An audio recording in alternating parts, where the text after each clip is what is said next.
Assalamualaikum warahmatullahi wabarakatuh. Selamat pagi dan salam sejahtera untuk kita semua.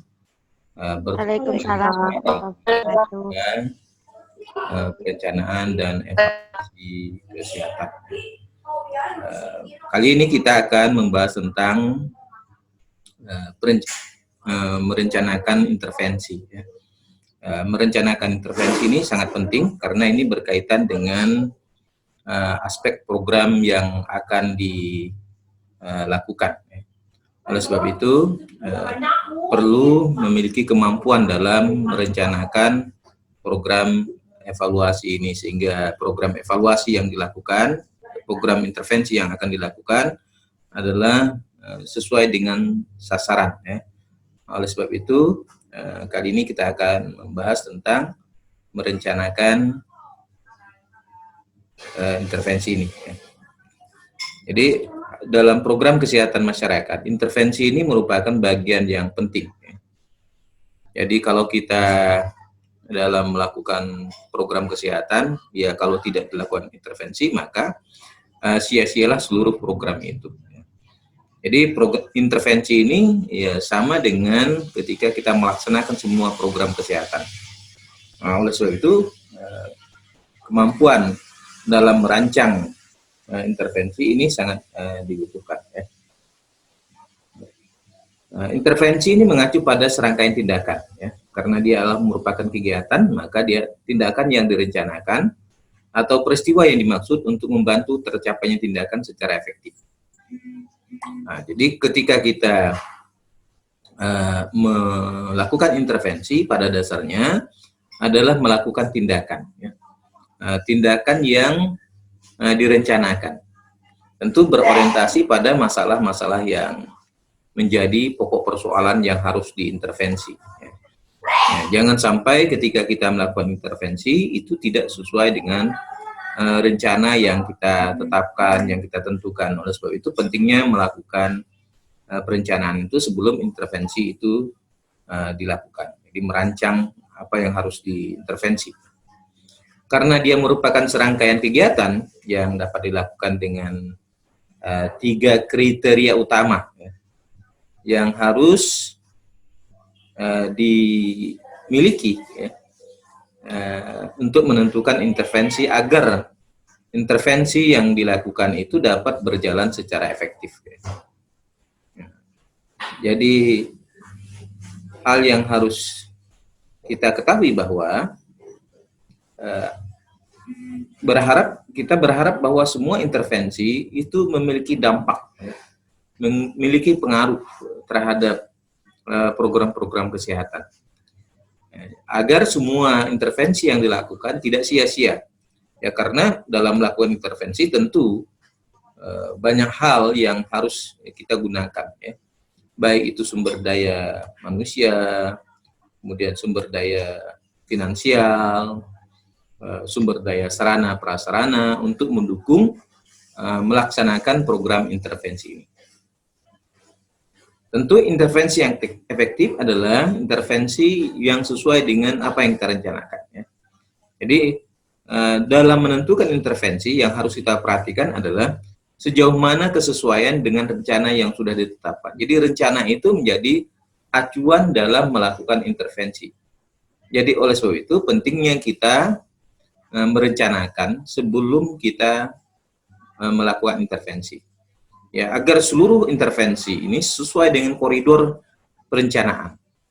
Jadi perencanaan itu adalah sebagai tracknya, jadi sebagaimana kereta api, jadi kita tidak boleh keluar dari tracknya. Jadi rencana itu adalah panduan ketika kita melakukan intervensi. Oleh sebab itu rencana itu sangat penting dan kita harus mengikuti rencana yang sudah ditetapkan. Jangan sampai ketika kita melakukan intervensi banyak program-program yang tidak sesuai dengan yang sudah direncanakan. Kemudian sejauh mana dasar atau landasan pada pengetahuan kausal atau sebab akibat dari hasil yang diharapkan. Kalau kita melakukan ini hasilnya apa, sebabnya apa, dan mengapa. Nah ini harus kita sadari betul, ya, sejauh mana landasan atau dasarnya pada pengetahuan kausal kita. Kalau kita melakukan intervensi ini dampaknya apa, ya? Pengaruhnya apa, ya? Sebabnya apa? Nah, ini yang harus kita ketahui, ya, agar semua program intervensi yang berjalan itu dapat berjalan dengan baik sesuai tentu dengan harapan yang sudah direncanakan sebelumnya, ya. Kemudian sejauh mana transfer mengubah perilaku masyarakat agar menerapkan perilaku hidup bersih dan sehat. Jadi apa yang kita intervensi kemudian berdampak kepada perubahan masyarakat itu sendiri. Banyak program intervensi yang dilakukan, ya, ada yang sukses, ada juga yang tidak. Ya. Nah, ini tentu sangat tergantung pada perencanaan yang kita buat, sehingga seluruh program, seluruh kegiatan, seluruh program intervensi yang kita lakukan harus disesuaikan dengan rencana apakah dia memberikan dampak atau tidak. Ya. Sebagai contoh misalnya penerapan protokol kesehatan, ya, di tempat-tempat umum misalnya penggunaan masker, kemudian cuci tangan. Ada beberapa pusat layanan baik itu masyarakat maupun pemerintah itu dapat berjalan dengan efektif. Misalnya sebagai contoh, kalau Anda lihat hampir semua tempat pelayanan umum atau termasuk toko-toko itu menyediakan tempat cuci tangan. Nah, ini artinya bahwa program intervensi untuk cuci tangan sudah berjalan efektif, tinggal sosialisasi, tinggal edukasi, ya, cara cuci tangan yang baik dan benar, atau sesudah masuk ke toko atau ke tempat pelayanan itu sebelumnya harus cuci tangan dulu dan keluarnya harus juga cuci tangan. Ini bisa dilakukan, termasuk di dalamnya adalah menggunakan masker, ya, ketika masuk ke tempat pelayanan tadi. Nah, ini adalah contoh bahwa terjadinya perubahan perilaku masyarakat kalau kita melakukan intervensi, dan ini harus dilakukan secara terus-menerus agar terjadi perubahan perilaku yang lebih permanen, lebih baik, ya. Ada beberapa kriteria intervensi yang dianggap efektif, ya. Yang pertama adalah intervensi relevan dengan rencana kegiatan yang sudah dilaksanakan. Jadi harus ada relevansinya antara rencana kegiatan dengan yang sudah dilaksanakan. Nah, jadi kalau kita sudah merencanakan kegiatan, maka pelaksananya harus sesuai dengan rencana. Jadi jangan sampai ketika program atau rencana sudah disusun atau perencanaan intervensi ini sudah susun sedemikian rupa, sudah direncanakan dengan kegiatan yang baik, tetapi pelaksanaannya tidak sesuai, tidak sama dengan yang direncanakan. Nah, ini akan menjadi masalah tersendiri. Jadi sebaiknya kita harus mematchingkan, mencocokkan antara rencana kegiatan dengan pelaksanaan. Karena pada prinsipnya ketika kita membuat perencanaan itu sudah dipikirkan secara matang, ya, secara baik, termasuk dampak-dampak dan program yang akan dilakukan. Kemudian yang kedua, kriteria intervensi yang efektif adalah melibatkan pengetahuan tentang hasil. Jadi apapun yang dilakukan berkaitan dengan kegiatan harus dilihat hasilnya, ya, outcome-nya, ya, dari kegiatan tersebut. Tentu bisa saja kita menggunakan survei, ya, untuk mengetahui sejauh mana program itu berjalan efektif. Misalnya kalau kita dalam menentukan sampel, ya, dari sejumlah populasi yang dilakukan intervensi, kemudian kita lihat, kemudian kita tarik, ya, hasilnya apakah terjadi atau tidak perubahan. Ya, bisa saja melakukan observasi, tetapi ketika kita intervensi, ya, kita bisa juga observasi, tapi observasi yang menggunakan pedoman observasi atau panduan observasi. Misalnya ketika program upaya pencegahan pandemi COVID-19 ini dilakukan, kemudian kita observasi apakah setiap masyarakat sudah taat untuk cuci tangan di tempat-tempat pelayanan umum, ya, atau tempat perbelanjaan. Nah, ini bisa kita lihat.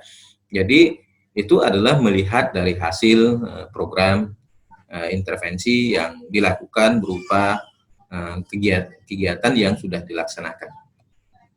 Kemudian meningkatkan kapasitas kelompok sasaran yang diintervensi dalam mengelola perubahan. Ya.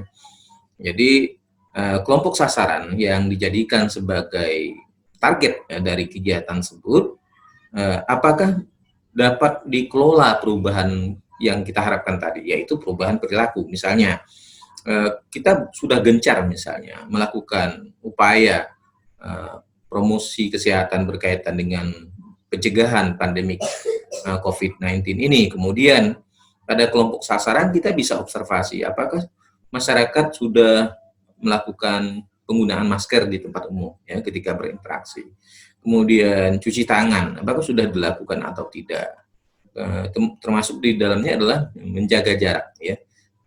Meskipun kita sudah berubah dari masa PSBB berubah kepada masa new normal, tetapi protokol kesehatan itu kan masih tetap dilakukan dalam rangka kita ingin melihat bahwa apakah terjadi perubahan perilaku masyarakat untuk menerapkan program new normal ini ya, termasuk dalam protokol kesehatan tadi.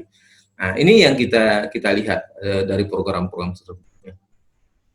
Jadi bahwa pada masyarakat ketika program intervensi ini dilakukan, maka perubahan itu harus bersifat konsisten ya dalam menerapkan protokol kesehatan itu sendiri. Kemudian cara merancang intervensi yang efektif ya.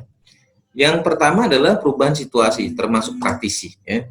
Jadi bahwa ketika kita merancang intervensi itu harus kita lihat bahwa segala sesuatu itu harus ada perubahannya. Jadi sebagai titik tolak keberhasilan tingkat efektivitas dari intervensi yang dilakukan itu dilihat dari sisi perubahannya. Ya.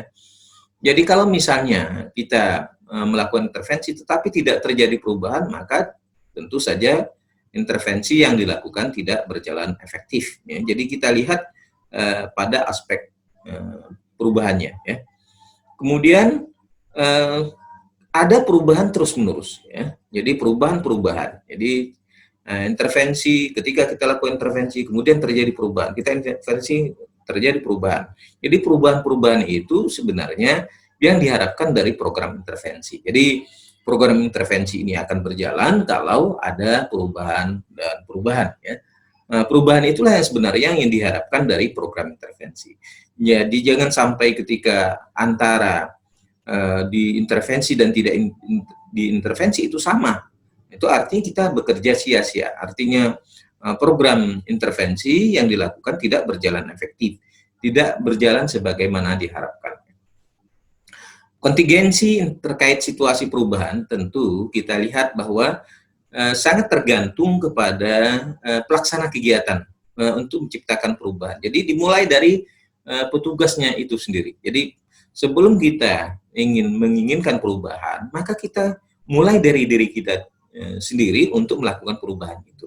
Ya, jadi misal sebagai contoh kita ingin melakukan pendidikan kesehatan agar masyarakat berubah untuk menggunakan protokol kesehatan di semua lini, ya, di semua aktivitas masyarakat, maka harus kita pahami kita dulu yang berubah, ya. Ya, kita awali dari kita misalnya cuci tangan itu harus kita mulai dari kita, penggunaan masker itu dari kita, kemudian jaga jarak juga dari kita. Ini harus kita mulai ya, dari diri kita sendiri. Ya. Nah, kemudian tidak bersalam dan sebagainya, ya, tidak berbicara terlalu dekat, ya, menghindari kerumunan itu kita mulai dari diri kita dulu, ya. Kalau misalnya tidak dimulai dari kita, tentu ini akan sulit terjadi perubahan. Ya. Jadi kalau kita sudah menjadi model perubahan, maka akan mudah bagi orang lain untuk mengikuti model tersebut. Jadi kita sendiri adalah sebagai model ya, yang menciptakan perubahan itu sendiri. Jadi perubahan itu tidak datang dari ketika kita mengajak orang lain, tetapi yang penting adalah bagaimana kita bisa menjadi model perubahan itu. Jadi mulai dari diri kita sendiri berubah, kemudian baru kita harapkan orang lain berubah sesuai dengan harapan kita tadi. Kemudian hal yang sangat penting adalah baik itu pada diri sendiri maupun pada masyarakat adalah kemampuan untuk merubah, ya, kemampuan untuk berubah lebih baik. perubahan ini yang diharapkan adalah perubahan yang lebih baik. Dengan kondisi semacam ini, ya, pandemi COVID-19 ini, tentu kita harus mulai berubah, ya, berani untuk berubah. Ya, kalau tidak berubah, maka kita akan mendapat musibah. Nah, jadi kalau kita tidak berubah, maka musibah yang akan datang. Oleh sebab itu, kita mulai perubahan-perubahan ini secara bertahap, ya, membiasakan diri. Kemanapun kita menggunakan berinteraksi, maka kita gunakan masker, kita cuci tangan, atau kalau kita kemana-mana kita bisa bawa hand sanitizer, ya, tidak berinteraksi terlalu dekat, ya, dengan orang lain yang kita tidak tahu apakah orang lain sehat atau tidak. Jadi ada kemampuan untuk berubah. Ya. Yang paling sulit adalah ketika orang itu sulit untuk berubah. Ya. Padahal manusia ini ya sangat dituntut untuk berubah lebih baik. Jadi manusia yang baik itu sebenarnya adalah manusia yang mampu mengubah dirinya dan mampu mengubah orang lainnya. Kemudian faktor budaya atau kebiasaan, ya, tradisi atau nilai-nilai yang dianggap berisiko. Ya. Misalnya kalau kita lihat di Indonesia umumnya kita kan bersalaman, ya, bersama. Jadi konteks ini kalau tidak bersalaman kemudian orang menganggap kita sombong, ya. Nah, oleh sebab itu kemudian kita mengubah budaya itu. Jadi budaya tidak lagi bersalaman, ya. Ya untuk seperti orang Jepang atau katakanlah orang Thailand, mereka memang tidak pernah body contact, ya, tidak pernah kontak antar fisik, ya. Mereka cukup menundukkan badan atau mengangkat tangan, ya. Cukup seperti itu saja, mereka saling berinteraksi dengan yang lain. Tetapi di Indonesia itu berbeda, kita harus bersalaman baru dianggap orang itu ramah. Ini konteks budaya ini harus kita ubah. Jadi tidak lagi kita ya bersalaman, bukan berarti kita cuek dan tidak appreciate dengan orang lain, ya. Tetapi karena memang konteksnya kita harus berubah, ya. Dengan kondisi semacam ini harus kita mulai berani untuk berubah, yang meskipun sebenarnya dalam konteks budaya itu ya agak sedikit berbeda, ya, dari sebelumnya, karena sebenarnya kebudayaan itu adalah sesuatu yang diciptakan karena kebiasaan, ya, yang dari awal sudah dibentuk oleh seseorang sehingga itu tertanam dan menjadi nilai kolektif dari sekelompok masyarakat. Kemudian yang keempat adalah keterampilan, ya, keterampilan dan kemampuan sebagai agen perubahan atau agent of change.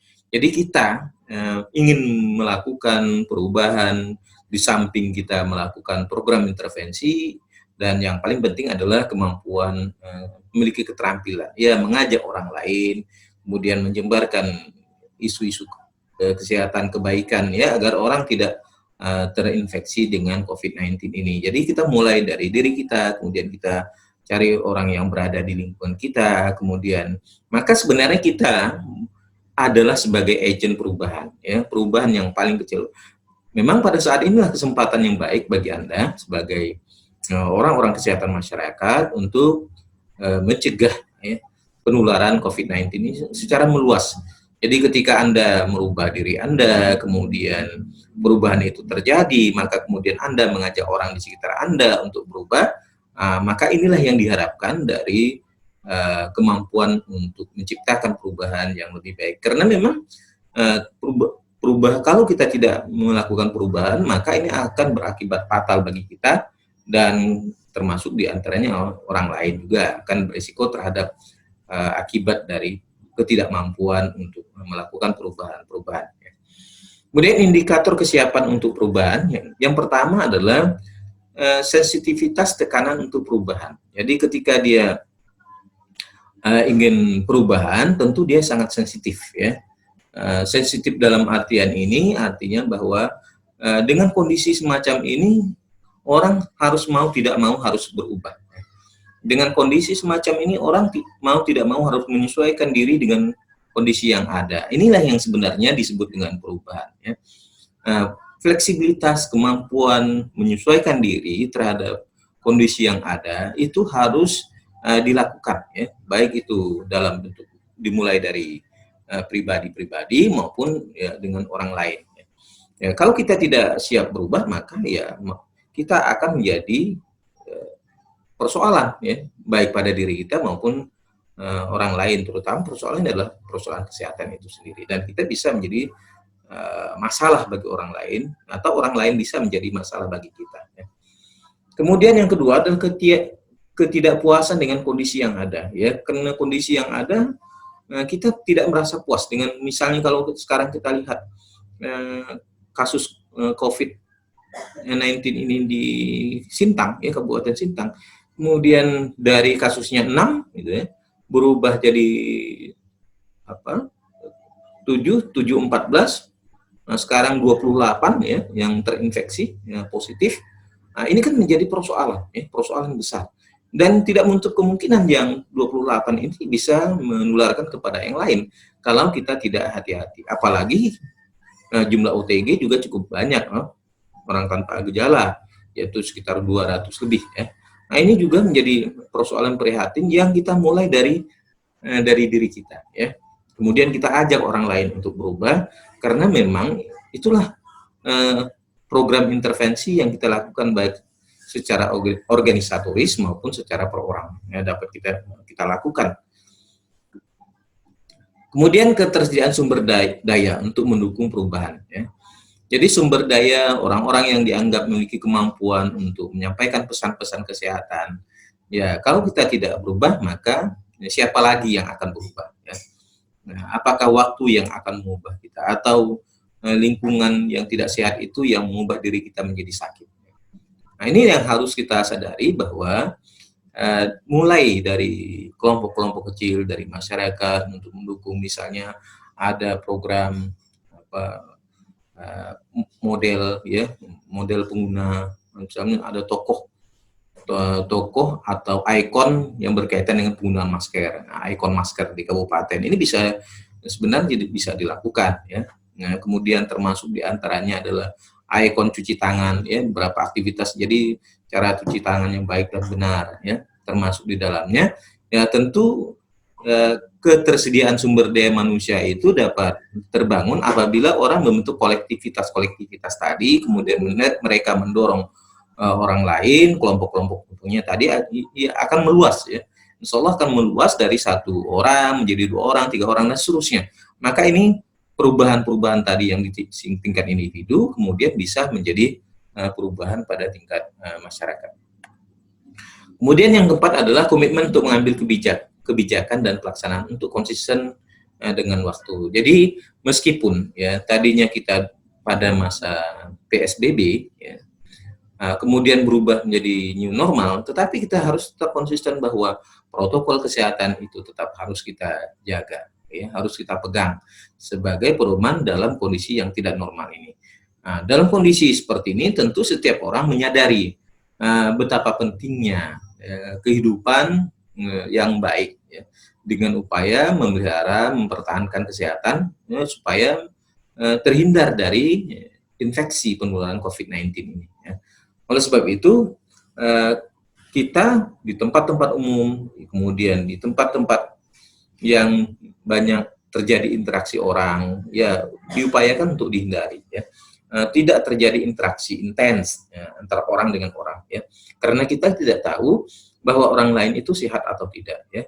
Nah, ini yang menjadi persoalan ketika kita sudah menerapkan perubahan perilaku, tetapi terkadang juga tidak konsisten. Yang harus kita lakukan adalah bagaimana konsistensi kita dalam perubahan perilaku saat ini dengan kondisi yang sebenarnya memang tidak normal, dan kita upayakan kita tetap berperilaku normal tetapi berpegang pada protokol kesehatan. Kemudian kemampuan perubahan sebuah organisasi, ya.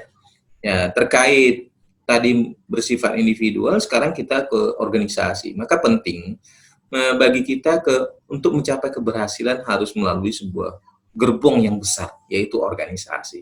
Karena organisasi itu tidak bicara tentang orang, tetapi bicara tentang kelompok orang, ya, yang memiliki tujuan yang sama. Jadi proses kerjasama semua orang, ada yang sebagian disebut dengan atasan, ada yang sebagian bawahan, ya, kemudian mereka bekerja sama dalam rangka mencapai tujuan. Jadi ada tujuan yang ingin dicapai, dan yang paling esensi dari organisasi di samping tujuan harus ada kerjasama.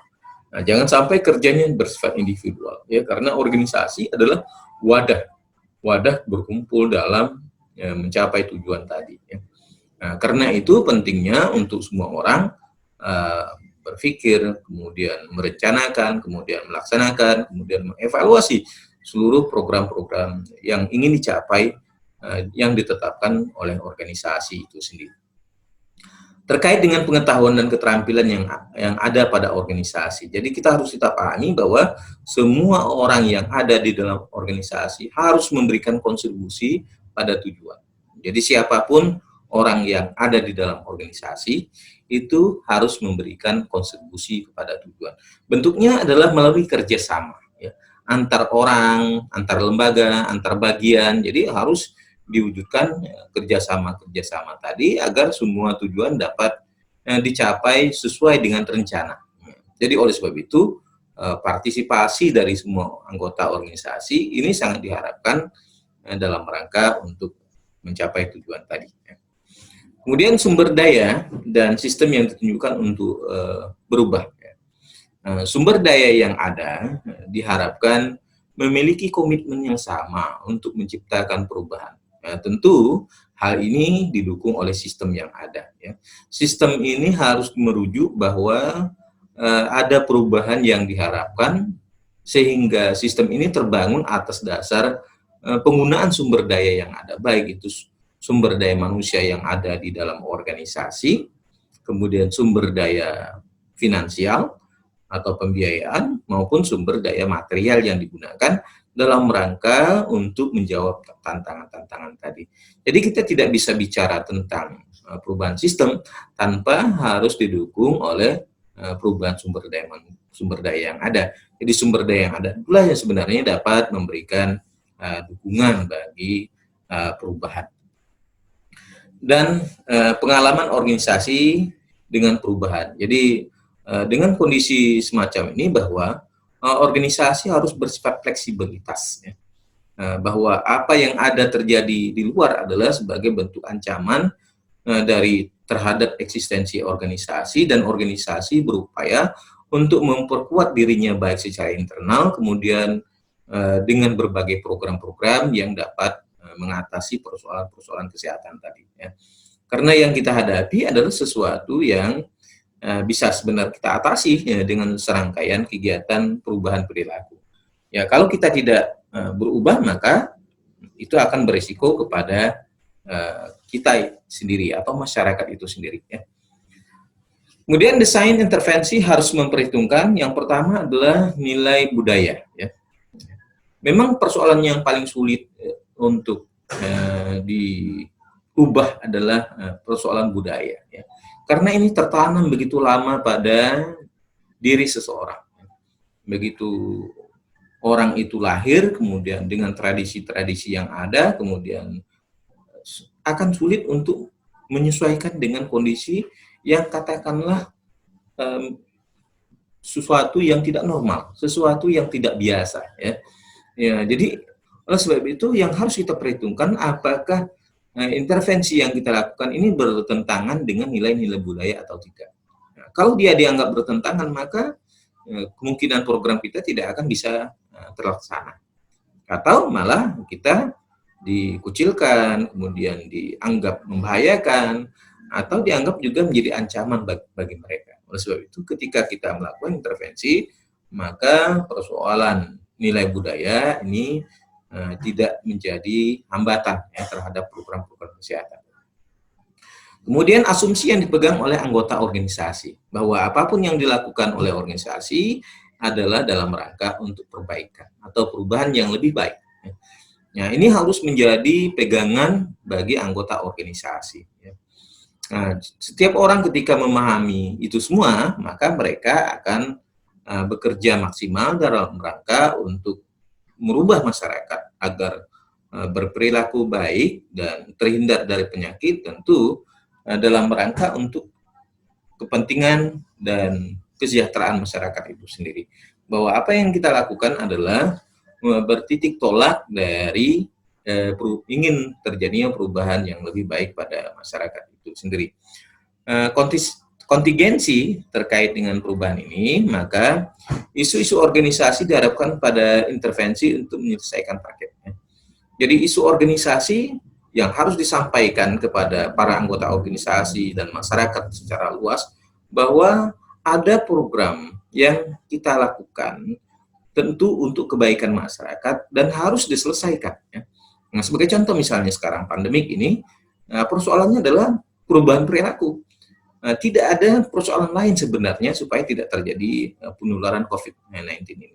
Ya, kalau masyarakat sudah bersedia untuk berubah perilakunya agar tidak berperilaku risiko terhadap penularan COVID-19, maka persoalan itu sebenarnya tidak ada. Oleh sebab itu, kita tidak bosan-bosannya sebagai tenaga promosi kesehatan berupaya untuk bagaimana masyarakat ini menyadari bahwa pentingnya perubahan perilaku itu. Ya, karena memang tidak ada cara yang lain untuk mengatasi penularan COVID-19 ini kecuali kesediaan masyarakat untuk berperilaku sehat, tidak berisiko, dan tidak bagi yang terpapar terinfeksi COVID-19 ini juga tidak menularkan kepada yang lain. Ya. Penggunaan masker, APD yang baik tentu ini menjadi hal yang paling utama yang berkaitan dengan perubahan perilaku. Termasuk orang-orang yang tidak terpapar COVID-19 ini juga harus mengubah dirinya bagaimana supaya dirinya tidak tertular dari COVID-19 akibat droplet, misalnya melalui droplet dari hubungan interaksi tadi. Oleh sebab itu kita lakukan edukasi dalam rangka perubahan perilaku sebagai target utama supaya tidak terjadi penularan COVID-19. Ya. Nah, kalau ini tidak kita lakukan maka ya penularan akan semakin meluas ya dari orang ke orang dan kemungkinan ini akan sulit terkendali. Ya.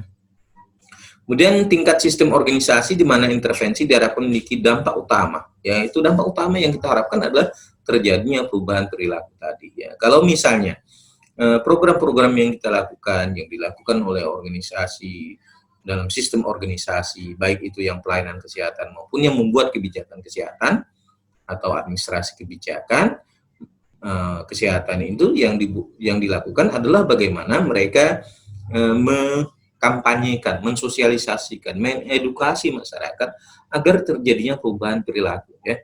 Tidak hanya berupa spanduk, tetapi juga tempat-tempat yang dianggap strategis, ya, penyuluhan, kemudian penggerakan massa.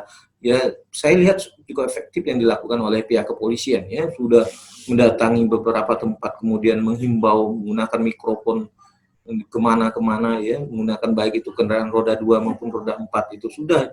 Ini adalah upaya dilakukan dalam rangka untuk mengubah perilaku masyarakat tadi, supaya masyarakat itu bersedia untuk berubah. Ya. Jadi supaya tidak terjadi perilaku yang berisiko terhadap penularan COVID-19 ini. Ada 4 isu yang saling terkait dengan yang merupakan target utama dari intervensi Organization Development atau OD. Ya. Nah, jadi apa yang dilakukan yang pertama adalah isu-isu strategis. Isu strategis adalah berkaitan dengan persoalan penularan COVID-19, penyakit menular. Ya. Jadi kalau kita lihat deretannya adalah penyakit menular, kemudian COVID-19. Ini yang membawa korban yang cukup banyak. Ya. Karena ini sudah menjadi pandemik, ya, tidak menjadi epidemik lagi. Ya. Sudah menjadi pandemik, maka seluruh dunia tertular oleh COVID-19 ini. Ini menjadi isu strategis, isu utama. Ya. Bagaimana kita mencegah penularan COVID-19 yang bisa dapat menyebabkan terjadinya kematian, ya, pneumonia, ya, baik itu pada golongan balita, kemudian bayi, balita, kemudian remaja, kemudian lansia, ya, Risti. Ya. Ini juga harus kita menjadi isu utama, ya. Bagaimana supaya penularan COVID-19 ini tidak menular dengan berbagai pembatasan yang dilakukan. Kemudian masalah atau isu teknologi dan struktural. Ya. Berkaitan dengan teknologi, dengan perkembangan saat ini tentu ini bukan merupakan hambatan. Ya, misalnya kalau kita melakukan promosi kesehatan, tidak hanya kita menggunakan baliho, spanduk, tetapi kita bisa menggunakan teknologi misalnya medsos, ya, media sosial.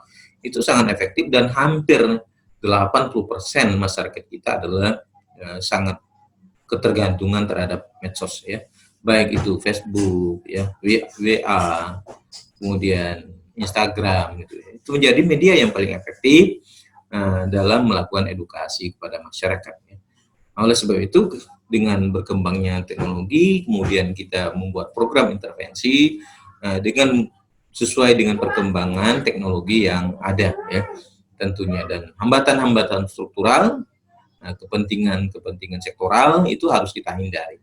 Bahwa yang paling penting adalah semua pihak harus terlibat secara langsung berkaitan dengan persoalan isu utama ini ya, sebagai isu yang harus diatasi secara bersama-sama. Jadi tidak hanya orang-orang kesehatan saja yang bertanggung jawab terhadap persoalan ini, tetapi juga masyarakat umum, ya, instansi pemerintah lainnya dapat bekerja dalam rangka untuk mengurangi penularan COVID-19 ini. Ya.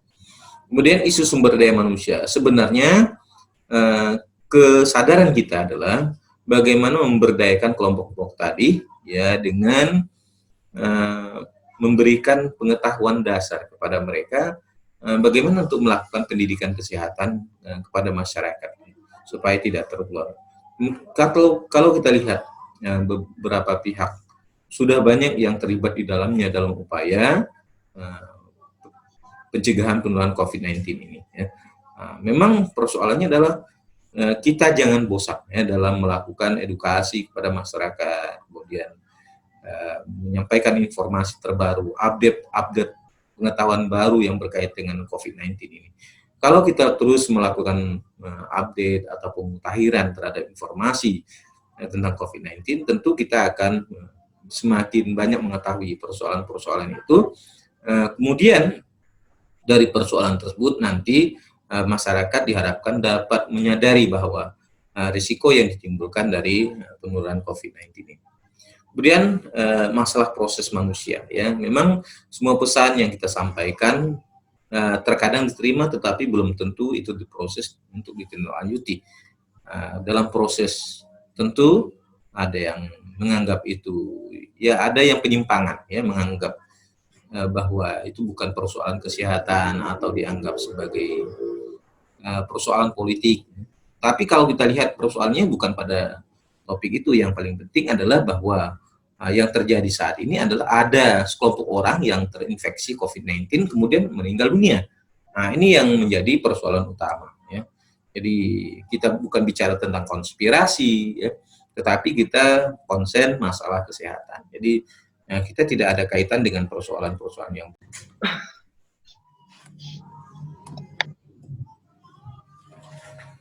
sekarang kita lihat proses intervensi manusia ya. Proses intervensi pada manusia ini dapat dilakukan yaitu melalui proses konsultasi. Intervensi ini berfokus pada hubungan interpersonal ya, dan dinamika sosial yang terjadi dalam kelompok.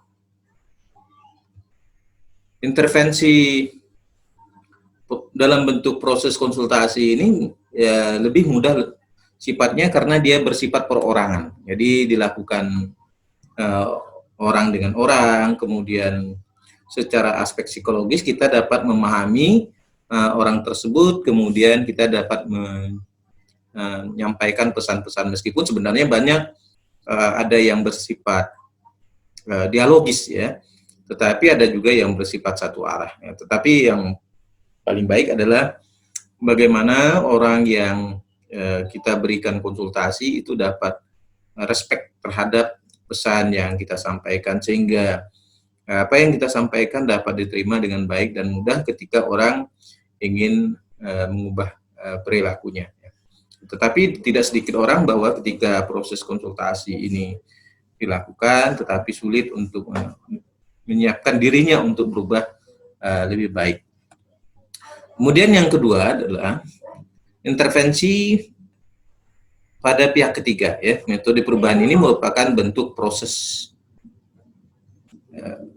konsultasi yang ditujukan untuk hubungan interpersonal atau interpersonal disfungsional ya, dalam organisasi. Pihak ketiga, intervener ini membantu orang menyelesaikan konflik melalui metode seperti pemecahan masalah, gitu ya. Kemudian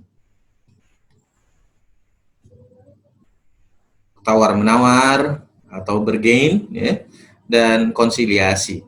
Itu bisa digunakan pada orang kelompok ketiga ini sebagai mediator dalam menghubungkan di antara program intervensi tadi, ya. Kemudian yang ketiga adalah dengan membentuk team building, ya.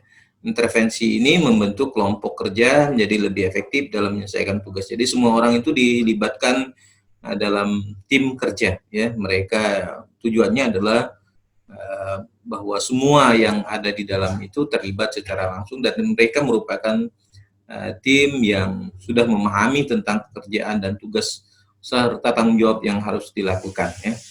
Nah, kelompok ini bekerja secara kelompok tentunya, ya, tidak bekerja secara individual. Nah, adapun proses intervensi manusia ini mencakup 4 hal, yaitu yang pertama adalah pertemuan konfrontasi organisasi, ya. Ya, itu metode perubahan ini memobilisasi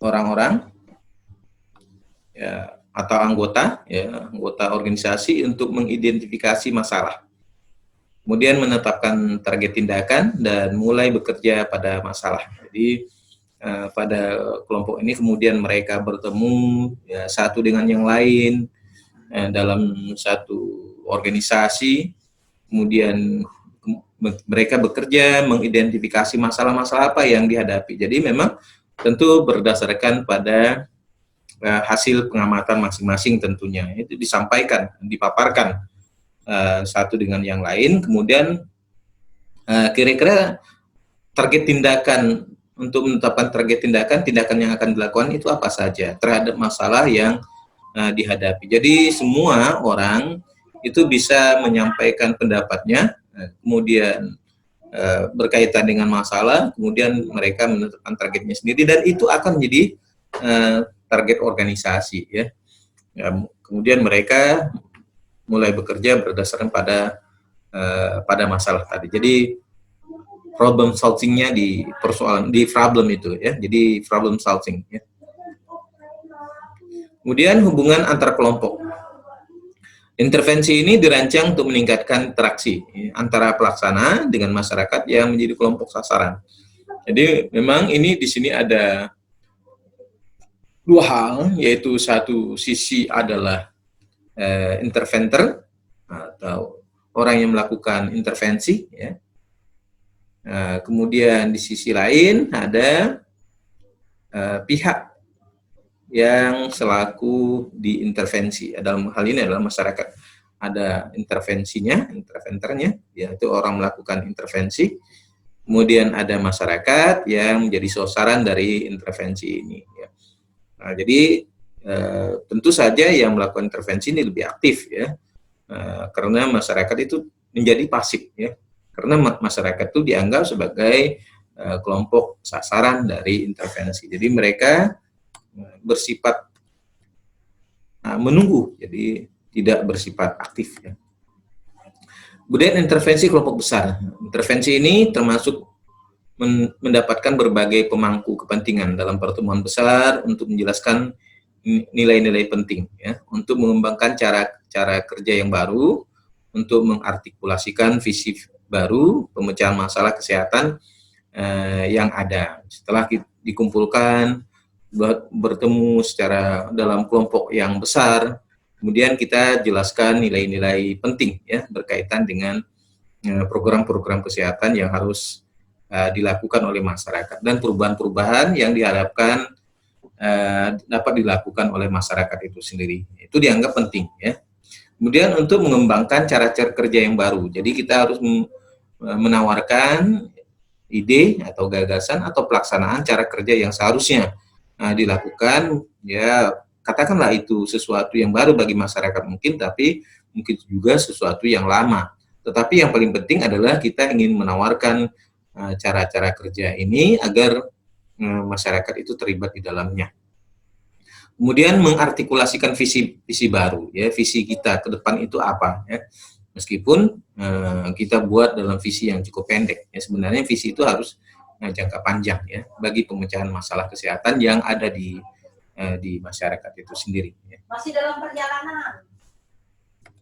Kemudian mengembangkan grid organisasi atau kisi-kisi, ya. Intervensi ini menentukan cara tertentu dalam mengelola organisasi. Ya, cara ini adalah bagaimana mengelola organisasi untuk melakukan intervensi, ya.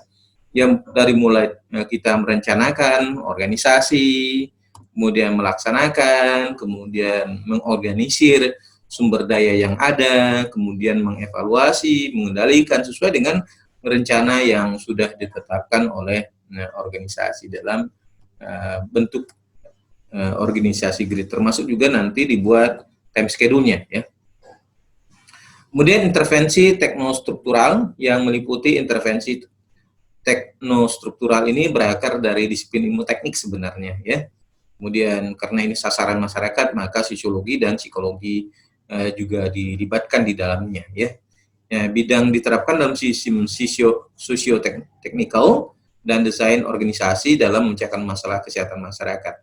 Jadi struktur masyarakat atau lapisan masyarakat, kemudian psikologi masyarakat berkaitan dengan pemecahan masalah kesehatan yang ada di masyarakat. Nah, meskipun desainnya teknik, kemudian penerapannya sosiologi dan psikologi, ini bisa dilakukan secara bersamaan, ya. Ya, jadi kita lihat dari struktur, misalnya dari opinion leader dulu kita intervensi, ya. Maka harapannya pada grassroots, pada kelompok garis masyarakat akar rumput ini dapat mengubah sesuai dengan model yang diterapkan oleh pada kelompok elit, ya. Kemudian 3 intervensi teknostruktural. Yang pertama adalah desain struktur, ya. Dalam pola ini adalah proses perubahan ini menyangkut cara berpikir, bersikap, bertindak masyarakat terhadap nilai-nilai dan muatan kesehatan. Jadi yang paling penting adalah bagaimana kita menanamkan nilai-nilai kesehatan itu pada aspek masyarakat. Misalnya, ada penyakit yang berkaitan dengan cara berpikir, stres, ya. Nah, jadi harus berpikir positif, ya, dalam menangani persoalan. Misalnya pada COVID-19 ini adalah yang paling penting adalah kita berpikir sehat dulu, ya. Berpikir positif, ya. Nah, jangan sampai terjadi depresi, ya. Ya, kalau terjadi depresi maka imunitas seseorang akan menurun. Nah, ini adalah cara bagaimana kita menanamkan nilai-nilai upaya pencegahan, ya. Kemudian sikap kita terhadap persoalan tersebut tentu dengan tenang, dengan sabar, ya, dengan waspada tentunya. Kemudian tindakan masyarakat, upaya pencegahan dan peningkatan kesehatan ini terus dilakukan supaya tidak terjadi penularan, ya.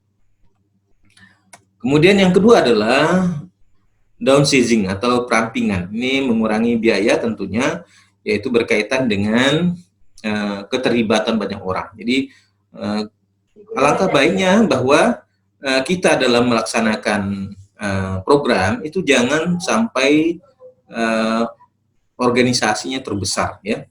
Jadi istilah lain disebut dengan miskin struktur, kaya fungsi. Nah, ini yang diharapkan, ya. Jadi bias strukturnya tidak terlalu banyak, tapi fungsinya yang begitu banyak. Ini yang diharapkan. Jadi untuk mengurangi biaya dan birokrasi yang kemungkinan mempersulit koordinasi dalam mencapai tujuan pelaksanaan program tadi. Kemudian yang ketiga adalah melakukan re-engineering, ya. Intervensi terakhir ini secara radikal mendesain ulang proses kerja inti untuk menciptakan hubungan yang lebih erat dan koordinasi dengan kegiatan. Kalau memang itu tidak menciptakan perubahan yang lebih baik, maka kita re-engineering kembali, ya, terhadap proses kerja yang sudah ada. Kemudian intervensi pada manajemen sumber daya manusianya adalah berkaitan dengan penentuan tujuan, ya, program perubahan dengan menetapkan tujuan yang jelas. Jadi ketika kita akan melaksanakan intervensi pada MSDM, yaitu manajemen sumber daya manusia, yang harus kita sadari adalah yang pertama harus kita tetapkan dulu tujuannya, ya, jelas, tegas, ya, jangan sampai terjadi bias dari program intervensi dalam menetapkan tujuan tadi. Kemudian penilaian kinerja, ya, intervensi ini merupakan proses sistematis secara bersama-sama melalui prestasi yang dihubungkan dengan pekerjaan. Jadi orang melakukan apa dan bagaimana, ya, termasuk kekuatan, strength dan weakness-nya, kelemahannya apa. Hal ini merupakan intervensi manajemen sumber daya manusia yang utama untuk memberikan umpan balik bagi sebuah kinerja, ya, baik itu kinerja bersifat individu maupun kinerja dalam kelompok. Jadi penilaian kinerja ini adalah dalam rangka untuk meningkatkan prestasi kerja tentunya, bahwa setiap orang dapat mengerjakan sesuatu sesuai dengan kapasitas, kemudian kemampuan dan kelebihan yang dimiliki sehingga dapat di-share dengan yang lain, kemudian bekerja sama dengan tim atau kelompok dalam mencapai tujuannya, ya. Kemudian yang ketiga adalah sistem reward, ya. Intervensi melibatkan desain reward, imbalan dalam melaksanakan kegiatan, ya. Jadi setiap kegiatan yang memberikan dampak positif maka diberikan reward. Rewardnya tidak hanya sekedar bentuk uang, tetapi juga penghargaan, apresiasi dan sebagainya. Ini bisa disampaikan kepada orang yang sudah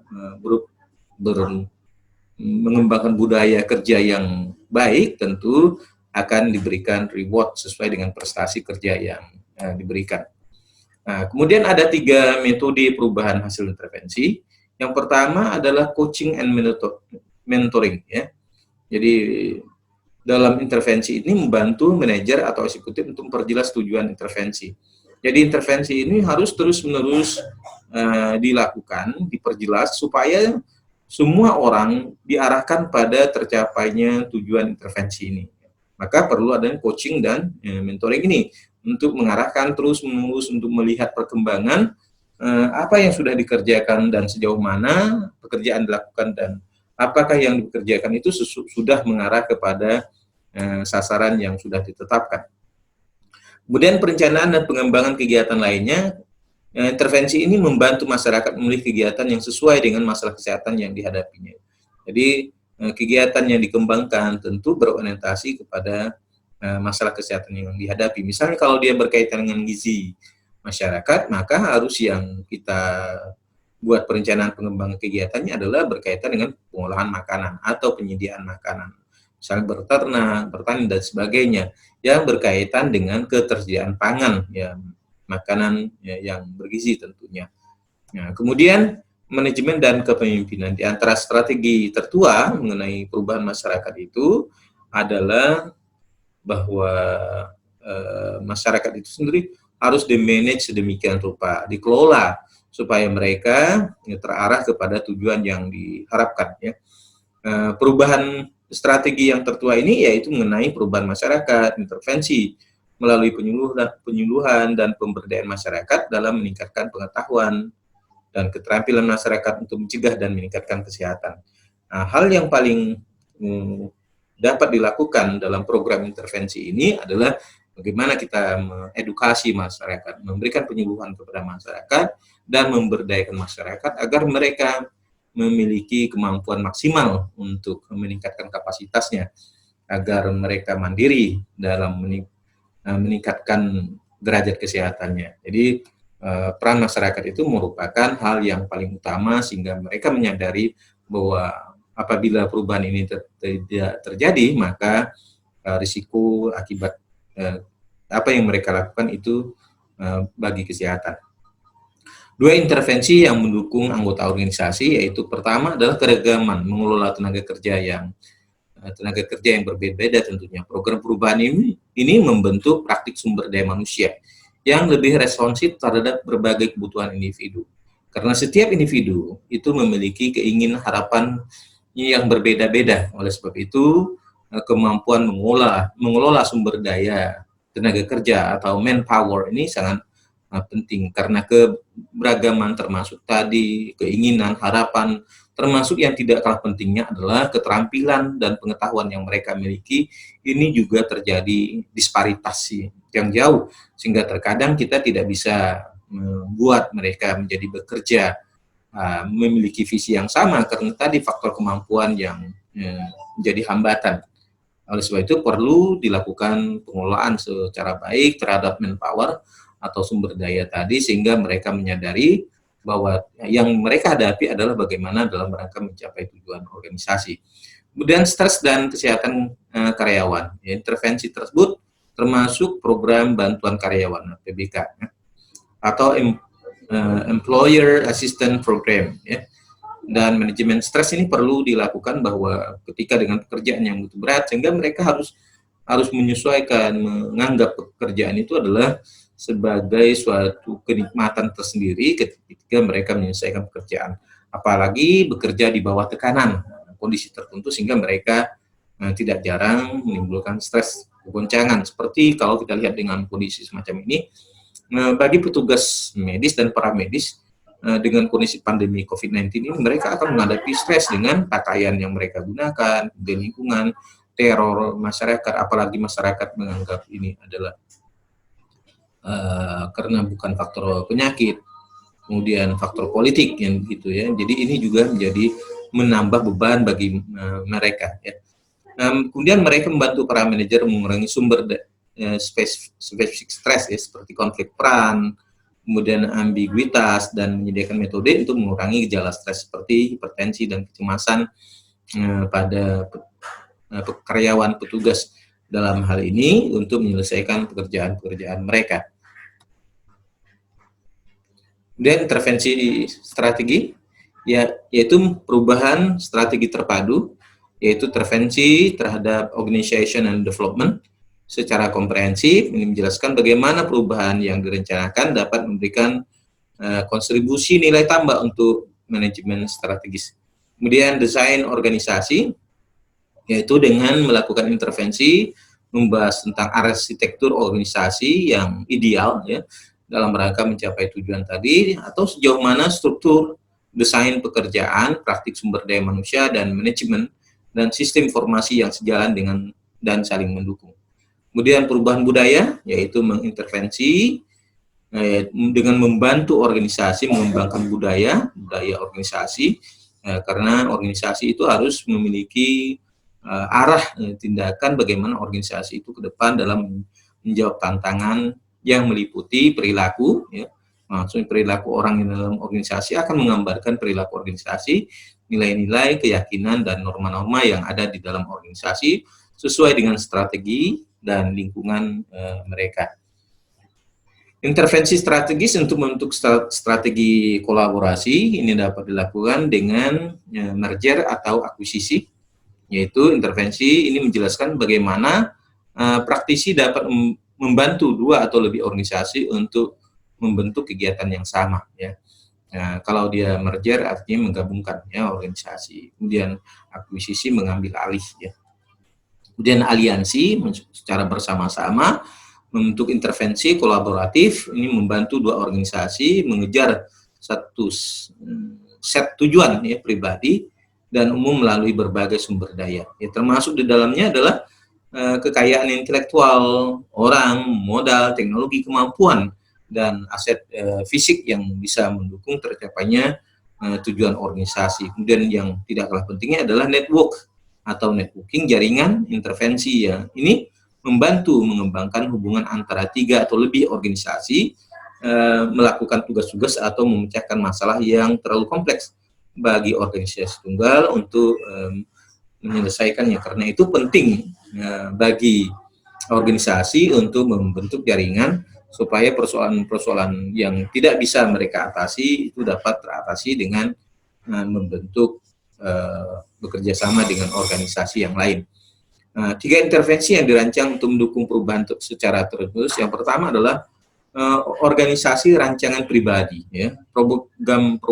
Program perubahan ini membantu organisasi memperoleh kemampuan untuk mengubah diri mereka secara mendasar, karena memang harus menghadapi perubahan-perubahan yang begitu cepat. Kemudian organisasi pembelajaran, organisasi pembelajaran dan manajemen pengetahuan, dengan melakukan intervensi dan mengembangkan dua proses perubahan yang saling terkait, yaitu learning organization atau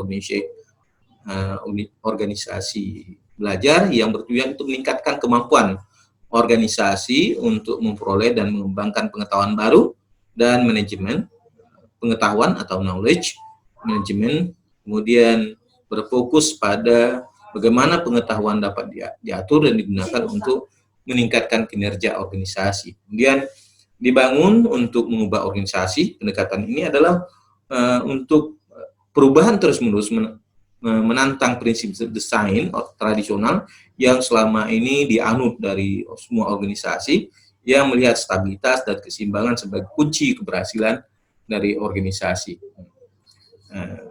Silakan, mungkin ini yang bisa saya sampaikan. Yang ingin bertanya, saya persilakan.